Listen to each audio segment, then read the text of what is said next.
আসসালামু আলাইকুম রহমতুল্লাহি ওয়াবারাকাতুহ। এবার আসেন সর্বশেষ যেটা, সুন্নতের ইত্তেবা করলে কি লাভ, সুন্নতের ইত্তেবা না করলে ক্ষতিটা কি। সুন্নতের ইত্তেবা করার দ্বারা আমার আপনার কালেমার প্রতিশ্রুতি রক্ষা করা হয়। আচ্ছা বলেন তো দেখি, আপনাদের কালেমা কয়টা? দেখি কামের কান্দিতে কালেমা কয়টা? জি, 4টা। এই তো কয়েকজন বলছে 4টা। কয়টা মুরব্বী বলছেন কয়টা? 5টা। 4টা কি সবাই একমত? 4টায় কালেমা। এই যে 5 কালেমা, 5টা পাওয়া গেছে। দেখবেন কিছুক্ষণের মধ্যে আরো বাড়বো, কমবো আরো। 4টাও পাওয়া গেছে, 5টাও পাওয়া গেছে। 5টা বলছেন কে ভাইজান? জি, ভয় পাইয়েন না। 5টা কে বলছেন? এই যে ভাই বলছেন। নাম বলতে পারবেন ভাই 5টার? বলেন তো দেখি, যদি পারেন বলেন দেখি 5টা কি কি নাম। 5 কালেমা, 5 ফরজ, নাম শুনছেন না? এই কথা শুনছেন? হ্যাঁ, বিভিন্ন বইয়ের মধ্যে আপনার মকসুদুল মুমিনিন আরো কত বইয়ের মধ্যে লেখা আছে 130 ফরজ, সেখানে 5 কালেমা 5 ফরজ। তো যারা বলছেন 4টা, তারা তো একটা ফরজে বাদ দিয়ে দিচ্ছেন। 5টা যদি ফরজ হয় তো 4টা হইলে এক ফরজ চলে গেছে না? আচ্ছা ভাই বলছে 5টা, তো 5টার নামটা বলেন দেখি।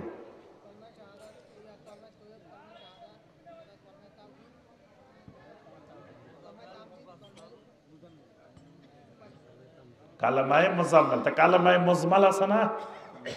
জি,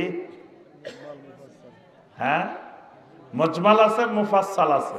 তো কয়টা হয়েছে? জি, এই যে 6টা। দেখছেন, 4টা থেকে গেছে কয়টা? 5টা। 5টা থেকে এখন গেছে কয়টা? তাহলে আরো বাড়তে পারে। কে আরো বাড়ার সম্ভাবনা আছে? আরেকটা আছে কালেমায়ে রাদ্দে কুফর। তো কয়টা হয়েছে? কয়টা হয়েছে? 7টা। যেই জাতি তাদের কালেমা জানে না, সেই জাতি পৃথিবীতে মার খাবে না, আর কে খাবে? সেই জাতি লাঞ্ছিত হবে না, পৃথিবীতে কে হবে? কারণ কালেমাটা হলো খুঁড়া। খুঁড়া চেনেন? গরু বানতে গেলে খুঁড়া মারা লাগে না? কি মাঠে গরু নিয়ে গেছেন, ছাগল নিয়ে গেছেন, বান্ধে রাখবেন, খুঁড়া মারেন না? খুঁড়া যদি শক্ত করে মারা থাকে তাহলে এটা আর কারো ক্ষেত খাওয়ার সম্ভাবনা। খুঁড়া মারছেন হালকা করে, সামান্য মারি রেখছেন, অথবা নরম জায়গায় মারি রেখছেন, এক টান দিছে উঠে গেছে। তাহলে আবার মাঠে যার ধান খাইবো, ক্ষেত খাইবো, বিভিন্ন কিছু খাইবো, এটাই তো স্বাভাবিক। আজকে মুসলমান কেন হারাম খায়, কেন মদ খায়, কেন সুদ খায়, কেন ঘুষ খায়, কেন মুসলমান হারামের দিকে ধাবিত হয়? এটার মূল কারণ ওই মুসলমানের এখনো কালেমাই বুঝে নেই, তার খুঁড়াই নাই, খুঁড়ে উঠে গেছে, এখন যেদিকে সেদিকে সে ঘুরতেছে, যেখান থেকে মনে চাইতেছে এই খেতেও মুখ দিতেছে, ওখানে কিছু খাইতেছে, এখানে কিছু খাইতেছে, এইভাবে ঘুরতেছে, কালেমাই তো জানা না। এখন আসেন আমরা কয়টার সিদ্ধান্তে যাবো? কালেমা 4টার দিকে যাবো। 4টার মত বেশি। জি, এই তো আলহামদুলিল্লাহ। সমাধান হলো কালেমা একটা। কয়টা কালেমা? মুসলিমের কালেমা একটা। 4টা, 5টা, 6টা, 7টা এত রঙের কথা বলবেন না। কালেমাটা আগে সবার আগে জানতে হবে, বুঝতে হবে। কেউ যদি মুসলিম হতে আসে আপনার কাছে, তো কালেমা কয়টা পড়াইবেন?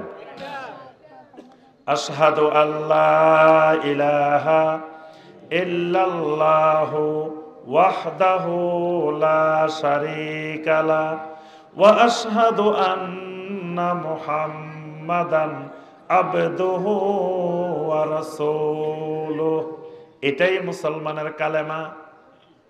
এটার সংক্ষিপ্ত রূপ, এটা হলো একটু বিস্তারিত। এটার সংক্ষিপ্ত হলো লা ইলাহা ইল্লাল্লাহু মুহাম্মাদুর রাসূলুল্লাহ সাল্লাল্লাহু আলাইহি ওয়াসাল্লাম। এটা হলো ওই কালেমাটার সংক্ষিপ্ত রূপ, কিন্তু কালেমা একটা। বুঝে আসছে? তাহলে যেই কালেমাটা পড়ছি, এই কালেমার মধ্যে দ্বিতীয় অংশে বলছি মুহাম্মাদুর রাসূলুল্লাহ সাল্লাল্লাহু আলাইহি ওয়াসাল্লাম। এটার অর্থ হলো আমি দুনিয়াতে যত আল্লাহ রাব্বুল আলামিনের ইবাদত করব, ওই মুহাম্মদুর রাসূলুল্লাহ সাল্লাল্লাহু আলাইহি ওয়াসাল্লামের তরিকার বাহিরে কোনো ইবাদত করব না।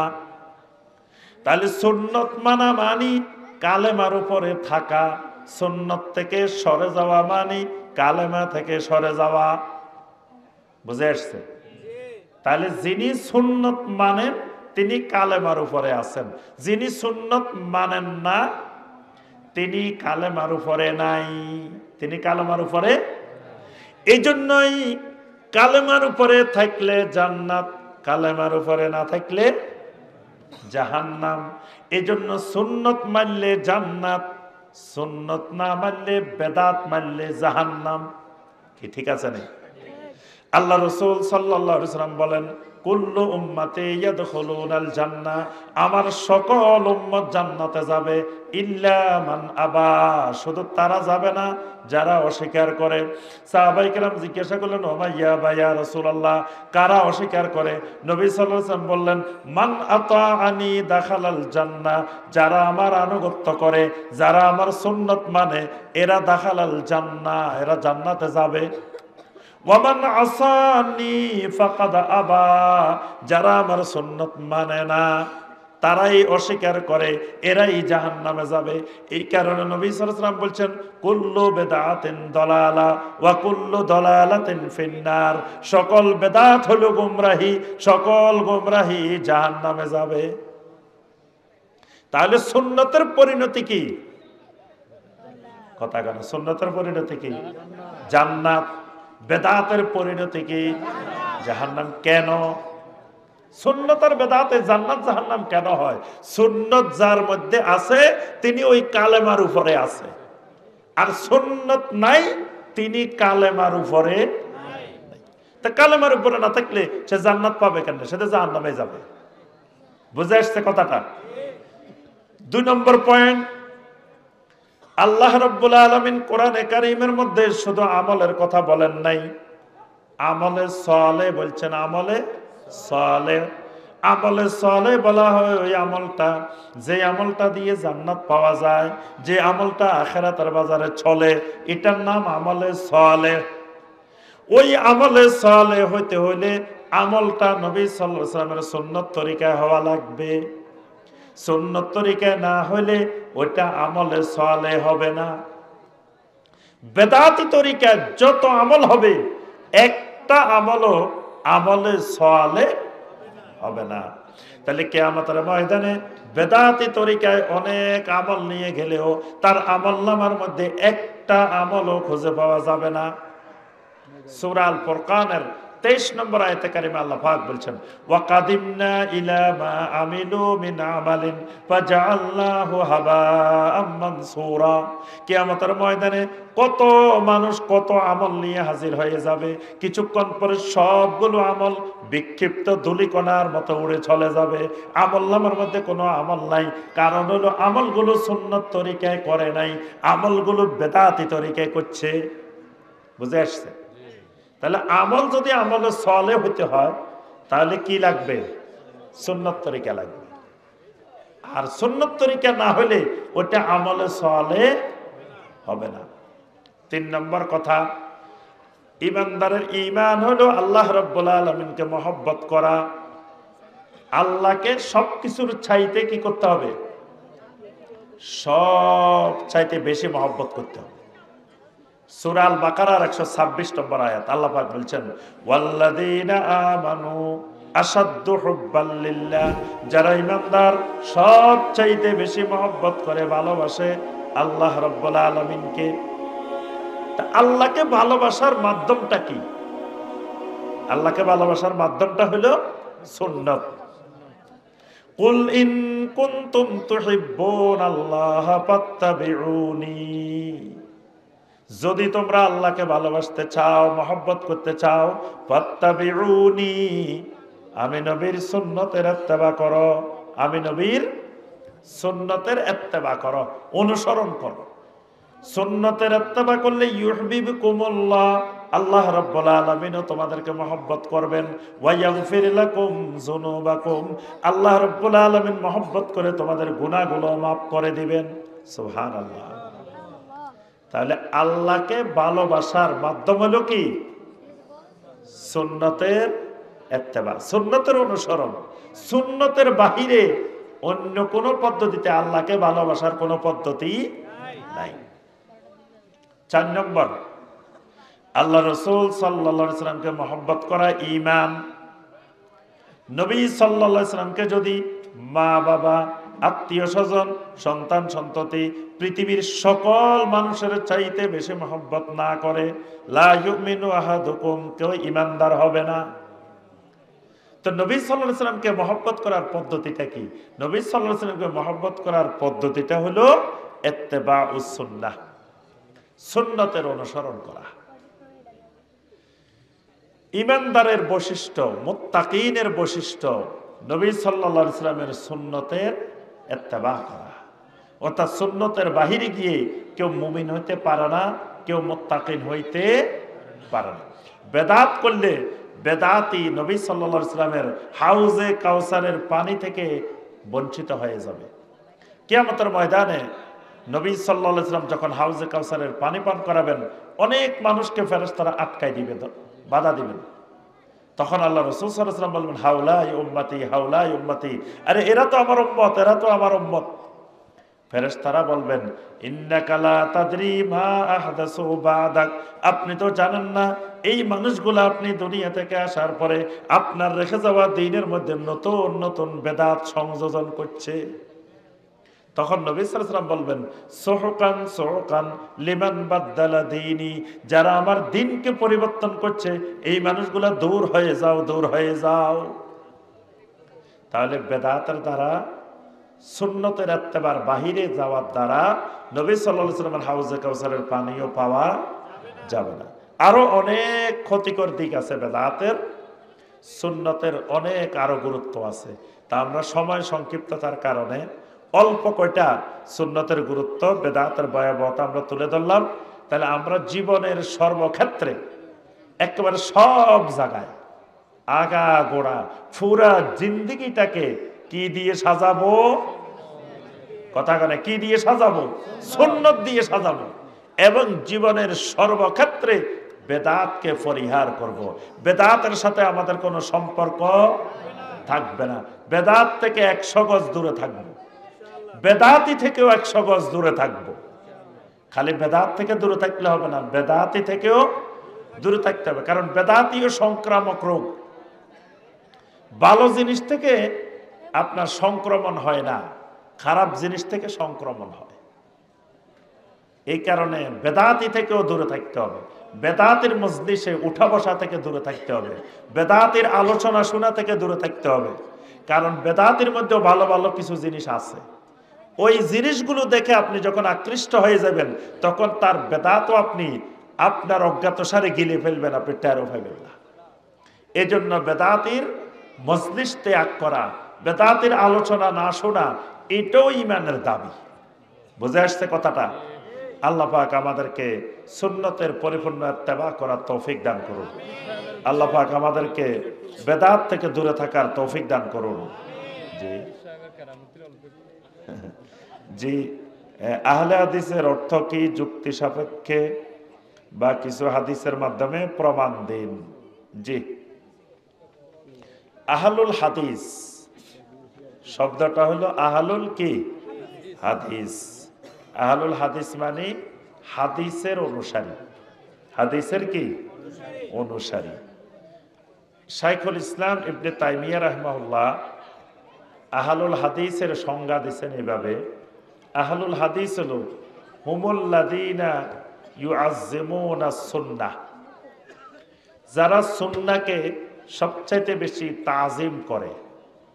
ওয়া ইয়াতাকিদুনা আলা মা ইতাকাদা আসহাবু রাসূলিল্লাহ সাল্লাল্লাহু আলাইহি ওয়াসাল্লাম, যারা আকীদা পোষণ করে রাসূলুল্লাহ সাল্লাল্লাহু আলাইহি ওয়াসাল্লামের সাহাবীরা যেই আকীদা পোষণ করতেন সেই আকীদা পোষণ করে। এবং তারা সালাফেরা কোরআন এবং সুন্নাহকে যেই পদ্ধতিতে বুঝেছেন সেই পদ্ধতিতে বুঝে এদের নাম আহলুল হাদিস। কথা এখানে তিনটা। শাইখুল ইসলাম ইবনে তাইমিয়া রাহমাহুল্লাহর সংজ্ঞার মধ্যে আহলে হাদিসের তিনটা জিনিসকে তুলে ধরা হয়েছে। একটা জিনিস, এরা ইউআজ্জিমুনা সুন্নাহ, সুন্নাহকে সবচাইতে বেশি তাজিম করে, সম্মান করে। এরা সুন্নাহ পাইলে, সহি হাদিস পাইলে পৃথিবীর কারো কথা, কারো যুক্তি, কারো স্বপ্ন, কারো কাশফ, কারো দর্শন, কারো কারামত এগুলা তারা গ্রহণ করে না। এদের কাছে ইউআজ্জিমুনা সুন্নাহ, এরা জীবনের সর্বক্ষেত্রে সুন্নাহকে প্রাধান্য দেয়, সুন্নাহকে তাজিম করে। 2 নম্বর কথা, এদের আকীদা হুবহু সাহাবায়ে কেরামের আকীদা। সাহাবায়ে কেরাম যে আকীদা পোষণ করতেন, এরা এর থেকে বাড়ায়ও না কমায়ও না, হুবহু ওই আকীদা পোষণ করে। 3 নম্বর, এরা কোরআন হাদিস বোঝার ক্ষেত্রে সাহাবায়ে কেরাম যেমনে বুঝেছেন হুবহু সেভাবে বোঝার চেষ্টা করে। এর বাহিরে কোনো বুঝকে তারা সঠিক বুঝ মনে করে না। আহলুল হাদিস বললে কোরআন এবং সুন্নাহ দুটাকেই একসাথে অন্তর্ভুক্ত করে। কারণ কোরআনে কারিমেরও আরেক নাম হাদিস, সুন্নাহরও আরেক নাম হাদিস। আহলুল হাদিস মানে আহলুল কোরআন ওয়াস সুন্নাহ, কোরআন এবং সুন্নাহ নিঃশর্ত অনুসারী। কোরআন সুন্নাহর কাছে যারা নিঃশর্তভাবে আত্মসমর্পণ করে। কোরআনে কারিমে অনেকগুলো আয়াত পাওয়া যাবে যেখানে আল্লাহ রাব্বুল আলামিন কোরআনকে হাদিস বলছেন। ফাবিআইয়ি হাদিসিম বাদাহু ইউমিনুন, আল্লাহু নাজ্জালা আহসানাল হাদিস। তারপরে আল্লাহ সুবহানাহু ওয়া তাআলা বলছেন ওয়ামান আস্তাকু মিনাল্লাহি হাদিসা। এখানে হাদিস মানে কোরআন, হাদিস মানে কোরআন। আবার সুন্নাহকেও হাদিস বলা হয়। যেমন আমরা বলি যে সুনানে আবু দাউদ, সুনানে ইবনে মাজাহ, কিতাবের নাম সুন্নত, কিন্তু ভিতরের গুলারে বলি আমরা এটা আবু দাউদের হাদিস, এটা ইবনে মাজার হাদিস। তাহলে হাদিস আর সুন্নাহ দুটা এক জিনিস। হানাফি মাযহাবের বিখ্যাত কিতাব উসুলে ফিকহের নুরুল আনোয়ার, নুরুল আনোয়ারের মধ্যে বলা আছে যে ফাহিয়া মুরাদেফাতুন লিল হাদিস। সুন্নাহ শব্দটা হাদিসের মুরাদেফ, মানে সমার্থবোধক, একই জিনিস। লাউ আর কদু যেমন, সুন্নাহর হাদিসও তেমন। তাহলে আপনার এই আহলুল হাদিস বললে কোরআন এবং সুন্নাহর অনুসারী দুইটাকেই বোঝানো হয়। এই কারণে সালাফেরা এই পরিভাষাটা ব্যবহার করতেন। সর্বপ্রথম এই পরিভাষা ব্যবহার করেছেন আব্দুল্লাহ ইবনে মুবারক, আব্দুল্লাহ ইবনে মুবারক রাহিমাহুল্লাহ, যিনি ইমাম বুখারী রাহিমাহুল্লাহরও আগের। ইমাম বুখারী রাহিমাহুল্লাহর উস্তাদ আলী ইবনুল মাদিনী, আলী ইবনুল মাদিনী রাহিমাহুল্লাহরও আগের আব্দুল্লাহ ইবনে মুবারক রাহিমাহুল্লাহ, তিনি এই আহলুল হাদিস পরিভাষাটা ব্যবহার করেছেন। তারপরে আলী ইবনুল মাদিনী রাহিমাহুল্লাহ ব্যবহার করেছেন। তারপরে ইমাম আহমদ বিন হাম্বল রাহিমাহুল্লাহ ব্যবহার করেছেন, ইমাম বুখারী রাহিমাহুল্লাহ ব্যবহার করেছেন। এবং এই শব্দটা ব্যবহার করার আরো কিছু কারণ আছে, যে তাহলে আহলুস সুন্নাত না বলে আহলুল হাদিস বলতেন কেন?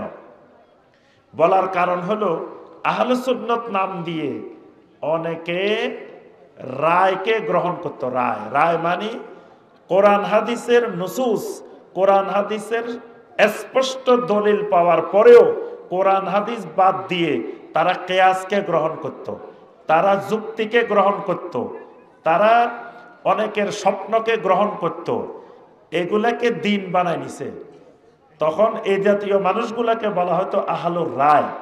এর বিপরীতে আহলুল হাদিস শব্দটা ব্যবহার করা হয়তো এই জন্য যে যাতে এই মানুষগুলো কোরআন সুন্নাহর দলিল পাওয়ার পরে পৃথিবীর আর কোনো কিয়াস, আর কোনো যুক্তি, আর কোনো ফিলোসফি, আর কোনো কাশফ, আর কোনো কারামত এগুলোকে তারা দলিল হিসাবে গ্রহণ করে না। এই কারণে সালাফেরা বেশি বেশি এই আহলুস সুন্নাহর ব্যবহার না করে আহলুল হাদিস বলতেন। বুঝে আসছে? আরেকটা জিনিস দেখেন, আহলুল হাদিস বললে কোন অবস্থায় আপনার হাদিস অস্বীকার করার উপায় নাই। কিন্তু দেখেন আহলে কোরআন বাহির হইছে, এরা হাদিস অস্বীকার করে। এই হাদিস অস্বীকার করা কুফরি। দেখেন সালাফেরা কত দূরদর্শিতার পরিচয় দিতেন। এই আহলুল হাদিস ব্যবহার করার কারণে কোন ব্যক্তি যদি নিজেকে আহলুল হাদিস দাবি করে, তাহলে এই লোক কোনোদিন হাদিস অস্বীকার করতে পারবে না। আর হাদিস যিনি অনুসরণ করবেন তিনি জীবনে কোনোদিন কোরআন অস্বীকার করতে পারবে না। কারণ হাদিস তো কোরআনেরই ব্যাখ্যা। যিনি হাদিস মানেন উনি তো কোরআনেরই ব্যাখ্যা মানেন, ওনাকে কোরআন মানতেই হবে। কিন্তু আহলুল কোরআন বলে হাদিস অস্বীকার করে, কিন্তু আহলুল হাদিস বলে কোনোদিন কোরআন অস্বীকার করা সম্ভব নয়। এই শব্দটার মধ্যে আরো অনেকগুলো বিষয় আছে। আহলুল হাদিস কোন দলের নাম না, একটা বৈশিষ্ট্যের নাম। এই আহলুল হাদিসদের অনেকগুলো খাসায়েস আছে, বৈশিষ্ট্য আছে। এগুলো যে ব্যক্তি মানবে সেই আহলুল হাদিস। আহলুল হাদিসের সাথে কেউ যদি বিদ্বেষ পোষণ করে, কোন মানুষকে যদি দেখেন আহলে হাদিসকে গালিগালাজ করতেছে, তখন শাইখুল ইসলাম ইবনে তাইমিয়া রাহিমাহুল্লাহ বলেন তাকে বুঝবা তিনটার যে কোনো একটা। মানে যে আহলে হাদিসকে গালিগালাজ করে তোমরা ধরে নিবা সে তিনটার যে কোনো একটা। এক নম্বরে ইম্মা জাহেলুন, সে একটা পুরা জাহেল। সে আহলে হাদিসের ইতিহাস জানে না, আহলে হাদিসের অর্থ জানে না, আহলে হাদিস কারা এটা জানে না, আহলে হাদিসের বৈশিষ্ট্য জানে না।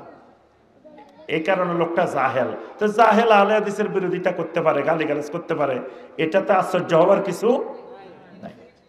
অথবা লোকটা জাহেল না, ইম্মা মুবতাদিউন, লোকটা বেদাতি। লোকটা কি? কারণ বেদাতির চরম দুশমন আহলুল হাদিস। কারণ আহলুল হাদিস দুনিয়া সব সহ্য করে, বেদাত সহ্য করে না। আহলুল হাদিসের বৈশিষ্ট্য হলো এরা কুফর, শিরিক, বেদাত এগুলো সহ্য করে না। তো বেদাতের ব্যবসায় সবচেয়ে বড় প্রতিবন্ধক আহলুল হাদিস। তো বেদাতি তো আহলে হাদিসকে গালি দিবে, এটাই স্বাভাবিক। এটা আমার কথা না, শাইখুল ইসলাম ইবনে তাইমিয়া রাহিমাহুল্লাহর কথা। তারপরে তিনি বলছেন ৩ নম্বরে ইম্মা আসহাবুর রায় আবিল মুতাআসসিব লিরাইহি ওয়া হাওয়াহু, অথবা লোকটা আসহাবুর রায়, আসহাবুল হাওয়া, মানে লোকটা নিজের মনের পূজারী, লোকটা তার রায়ের পূজারী। মানে সে যে অভিমধ্যে এটাকে আল্লাহর জমিনে একমাত্র সঠিক মনে করে, এরকম সাহেবুর রায় অথবা সাহেবুল হাওয়া অথবা পুরা মুকাল্লিদ, এই তিনটার যে কোনো একটা। এই কারণে কোন মুসলিম জেনে শুনে আহলুল হাদিসকে গালি দিতে পারে না, কারণ প্রত্যেক মুসলিমই তো আহলুল হাদিস। যদি কেউ জেনে শুনে বলে না না না আমি কোরআন হাদিসের কাছে নিঃশর্ত আত্মসমর্পণ করি না, তো সে তো মুসলমানে নাই। আল্লাহ পাক আমাদেরকে বুঝার তৌফিক দান করুন। জি, আর কি বলছিলেন? যে 2 আযান তো সাহাবী উসমান থেকে চালু। জি, আযান এবং ইকামত এগুলোর সুন্নাহ খুঁজতে হবে, ভালো কথা।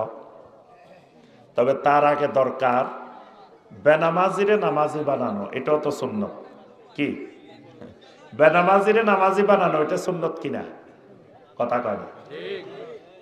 তাহলে আজকে বাংলাদেশের 95% মুসলমান বেনামাজি, নামাজ পড়েন। আপনাদের এলাকায় মনে হয় আলহামদুলিল্লাহ নাই, কি আপনাদের এলাকায় আছে? তো যিনি বেনামাজি উনি কি আহলুল হাদিস হইতে পারে? কথা কয় না। এবার কি বেনামাজি আহলে হাদিস হইতে পারে? কোরআন হাদিসে মনে হয় নামাজের কথা নাই। তো যেই লোক কোরআন হাদিস নিঃশর্তভাবে মানে সেই লোক আল্লাহর জমিনে কোনোদিন বেনামাজি হইতে। সুতরাং বেনামাজি যদি হাজারো নামের সাথে আহলুল হাদিস লাগাই রাখে, আল্লাহ পাক এই আহলে হাদিস দেখে দেখে কাউকে জান্নাতে দিবেন না। বিশাল এক সাইনবোর্ড লাগাই রাখলাম আমি যে আহলে হাদিস ডক্টর ইমাম হোসেন, আল্লাহ কি আমাদের দিন এই আহলে হাদিস দেখি জান্নাত দিয়ে দিবে? কখনো না। আহলে হাদিস হলো মানার নাম, নামের নাম দিয়ে পরিচয় বহন করার নাম না, বৈশিষ্ট্যের নাম। তাহলে কখনো আহলে হাদিস বেনামাজি হইতে পারে না, অবশ্যই নামাজি হইতে হবে। এখন আসেন আজান, 1 আজান 2 আজান জুমার, 1 আজান দেওয়াও সুন্নত, 2 আজান দেওয়াও সুন্নত। কোনোটাই সুন্নতের খেলাপ না, কোনোটাই সুন্নতের খেলাপ না, দুটাই সুন্নত। যেহেতু নবী সাল্লাল্লাহু আলাইহি ওয়াসাল্লাম বলেছেন আলাইকুম বিসুন্নতি ওয়া সুন্নাতিল খুলাফায়ে রাশিদিন আল মাহদিয়্যিন। নবী সাল্লাল্লাহু আলাইহি ওয়াসাল্লাম এক আযান দিবেন, ওসমান রাদিয়াল্লাহু তাআলা আনহুর সময় দুই আযান দিবেন। দুই আযানেরও একটা কারণ ছিল, ওই কারণে ওসমান রাদিয়াল্লাহু তাআলা আনহু দ্বিতীয় আযান চালু করছেন। কোন সাহাবী তার বিরোধিতা করেন নাই, সমস্ত সাহাবায়ে কেরাম মেনে নিছেন। কিন্তু আবার পরবর্তীতে অনেকেই এক আযান বাদ দিয়ে দিছেন, বাদ দিয়ে নবী সাল্লাল্লাহু আলাইহি ওয়াসাল্লামের দিকে, মূল সুন্নত নববীর দিকে ফিরে গেছেন। ইমাম শাফি রহমতুল্লাহ আলাইহির মতে আযান দুটা দেওয়া যাবে না, একটা দিতে হবে। কেন দিতে হবে? তিনি বলছেন ওসমান রাদিয়াল্লাহু তাআলা আনহু যেই কারণে দুইটা আযান চালু করছেন, সেই কারণ এখন আর পৃথিবীতে নাই। সুতরাং এখন আর পৃথিবীতে দুই আযানেরও দরকার নাই। কারণ ওসমান রাদিয়াল্লাহু তাআলা আনহু যখন আযান দিতেন তখন অনেক দূর দূরান্ত থেকে মুসল্লি আসতো। এখন তো এখানে এক মসজিদ, এখানে এক মসজিদ, এখানে এক মসজিদ, এখানের মাইকের আজান অনেক দূর পর্যন্ত শোনা যায়। তখনকার মাইকের আজান ছিল না, এখানে আজান দিলে অনেক দূর পর্যন্ত শোনা। এই কারণে একটা আজান ওই জাওরা বাজারে নামাজের আগে দেওয়া হইতো প্রস্তুতি নেওয়ার জন্য। এখন আর এরকম আজান দরকার নেই, সবার হাতে হাতে ঘড়ি আছে, মোবাইল আছে, মাইক আছে, কত রকমের ব্যবস্থাপনা হয়ে গেছে। এই কারণে ইমাম শাফি রহমতুল্লাহ আলাইহি সহ বিশাল সংখ্যক আহলুল ইলমের মত হলো আজান আর দুইটা দেওয়া লাগবে না। ওসমান রাদিয়াল্লাহু তাআলা আনহুর সময় যেটা হয়েছে এটা বেদাত হয় না, এটা সুন্নাত। কিন্তু যখন কারণটা উঠে গেছে তখন আর দুই আজানের দরকার নাই। তবে কেউ যদি মনে করে না এখনো আমরা দুই আজান দিব, এটাকেও বেদাত বলার সুযোগ নেই। এই জন্য দেখবেন মসজিদে হারামে, মসজিদে নববীতে এখনো দুই আজান দেওয়া হয়। তো ওখানে কি বেদাত হয়? বেদাত হইলে তারা অবশ্যই সেটা বন্ধ করে দিতেন। আরেকটা হইলো সেখানে দুই আজান আর আমাদের দুই আজানে পার্থক্য আছে। এটা কি খেয়াল করছেন কখনো? কি মসজিদে হারামের দুই আজান, মসজিদে নববীর দুই আজান, বাংলাদেশের দুই আজানে যে পার্থক্য আছে, এটা কোনোদিন খেয়াল করছেন? সেখানে দুই আজান হয়, প্রথম যে আজানটা হয় এটা জুমার ওয়াক্ত শুরু হওয়ার 30 মিনিট আগে হয়। ধরেন জুমার নামাজ শুরু হবে 12টা 10 মিনিটে, ওয়াক্ত শুরু হবে। ওই আজানটা হয় 11টা 40 মিনিটে প্রস্তুতিমূলক, তখন ওয়াক্ত হয় নাই। ওয়াক্ত হওয়ার 30 মিনিট আগে আজান হয়। আর দ্বিতীয় আজানটা হয় 12টা 10-এ, ওয়াক্ত হয়েছে 12টা 10-এই আজান, ওখানে 1 মিনিট দেরি হয় না। তো তাহলে ওনারা দুই আজান দিছে, আর আমি যদি কই মসজিদে হারামেও দুই আজান আছে, তো তোমার দুই আজান আর মসজিদে হারামের দুই আজান কিন্তু মিলে নাই। তুমি তো দুটাই দিতেছো ওয়াক্তের মধ্যে। কি দোনোটাই দিতেছে কিসের মধ্যে? ওয়াক্তের মধ্যে। মসজিদে হারামের নববীতে দোনোটা ওয়াক্তের মধ্যে দিচ্ছে না, প্রথমটা দিচ্ছেন ওয়াক্তের কি আগে। এজন্য দুই আজান দিতে চাইলে উত্তম হলো একটা ওয়াক্তের আগে দেওয়া আর একটা ওয়াক্তের ভিতরে দেওয়া। তবে এটাকে বেদাত বলার কোনো সুযোগ নাই। দ্বিতীয় কথা, আজান একামত, একামত একবার করি হবে না দুইবার করি হবে? একামত একবার করিও দেওয়া যাবে, দুইবার করিও দেওয়া যাবে, দোনোটাই সহি হাদিসের মাধ্যমে প্রমাণিত। তবে একবার করে দেওয়ার হাদিস বেশি শক্তিশালী। আর বেলাল রাদিয়াল্লাহু তাআলা আনহু যে একামত দিতেন তিনি একবার করে দিতেন। তো বেলালেই রাসূলের মুয়াজ্জিনি করছে জীবনের সবচাইতে বেশি। আর আবু মাহজুরা রাদিয়াল্লাহু তাআলা আনহু তিনি মক্কা মুকাররমায় রাসূলের মুয়াজ্জিন ছিলেন। মক্কা মুকাররমায় আজান দিতেন, এখানে একামত দিতেন। তিনি একামতের শব্দগুলো দুইবার বলতেন। তো এজন্য আবু মাহজুরার চাইতে বেলালের আজান একামত বেশি গ্রহণযোগ্য। আমরা কিন্তু যে আজানটা দিই এটা আবু মাহজুরার পদ্ধতিতে দিই না, এটা বেলালের পদ্ধতিতে দিই। আবু মাহজুরার আজানের ভিতরে আরেকটু বেশি আছে, আরেকটু পার্থক্য আছে। কিন্তু একামতের ক্ষেত্রে আমাদের সমাজে ওই আবু মাহজুরা রাদিয়াল্লাহু তাআলা আনহুর পদ্ধতিটাকে আমরা অগ্রাধিকার দিই। কিন্তু বেলাল রাদিয়াল্লাহু তাআলা আনহু একামত দিতেন একবার করে। এই জন্য দেখবেন মসজিদে হারামে নববীতে একবার দেওয়া হয়। তবে মদিনা ইউনিভার্সিটির মসজিদে মাঝে মাঝে দুইবার দেওয়া হয়। এটা যে জায়েজ, এটা যে সহি হাদিস দ্বারা প্রমাণিত, এটা বোঝানোর জন্য দুইবার দেওয়া হয়। এই জন্য দুইবার দিলেও সুন্নতের খেলাফ হবে না, তবে একবার দেওয়াটা উত্তম। আল্লাহ পাক আমাদেরকে বোঝার তৌফিক দান করুন। তা আমরা কাফারাতুল মাজলিসের দোয়ার মাধ্যমে আমাদের মাহফিল শেষ করি। সুবহানাকা আল্লাহুম্মা ওয়া বিহামদিকা আশহাদু আল্লা ইলাহা ইল্লা আনতা আস্তাগফিরুকা ওয়া আতুবু ইলাইক। আসসালামু আলাইকুম ওয়া রাহমাতুল্লাহি ওয়া বারাকাতুহু।